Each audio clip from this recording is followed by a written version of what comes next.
পরশুদিন তো আমাদের বাড়ির পুজো হলো। কালকে ছিল মাছ খাওয়ার প্রোগ্রাম। মাছ খাওয়ার প্রোগ্রামটা ছাদেই হয়েছিল, তাই কালকে প্যান্ডেলটা খোলা হয়নি। আজকে সকাল সকাল প্যান্ডেল খুলতে চলে আসছে, আর আমরা চলে আসছি পুজোর বাসনগুলো গোছাতে। সব বাসনগুলো ধুয়ে উপর করে রাখা হয়েছে, এখন সব মুছে মুছে জায়গা মতো উঠাতে হবে।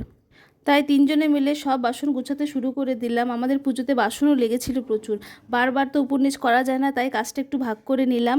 আমি উপর থেকে অল্প নিচে নামিয়ে দিলাম, আমার যা আবার সেখান থেকে ঠাকুর ঘরে নিয়ে গেল, আবার ননদ সেখান থেকে সবগুলো গোছাতে শুরু করে দিল। এতগুলো বাসন নামিয়ে পুরো হাঁপিয়ে গেছি, তাই একটু বসে নিলাম। এখন চলে আসলাম ঠাকুরঘরের সব বাসনগুলো এখন উপরে উঠাতে হবে, তাই আগে বাসনগুলো ভালো করে মুছে গুছিয়ে নিলাম, না হলে তো এত বাসন জায়গা হবে না। মা আর কিছু না করুক, বাসন করেছে কিছু, এত বাসন, যেমন ঠাকুরের নিরামিষ বাসন তেমনি আমিষের মাছের বাসন। এত বড় বড় অনুষ্ঠান হয় আমাদের বাড়িতে, তাও বাইরে থেকে কোনো বাসন আনতে হয় না। ছোট বড় মেজো সেজো সব বাসনই করে রেখেছে মা।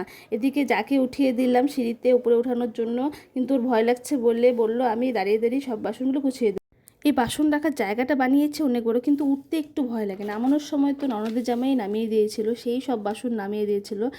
এতগুলো বাসন গুছিয়ে তো পুরো অবস্থা খারাপ যায়। একটু এখন ফ্রেশ হয়ে নিই, তো বাই বাই, দেখা হচ্ছে আবার নেক্সট ব্লগে।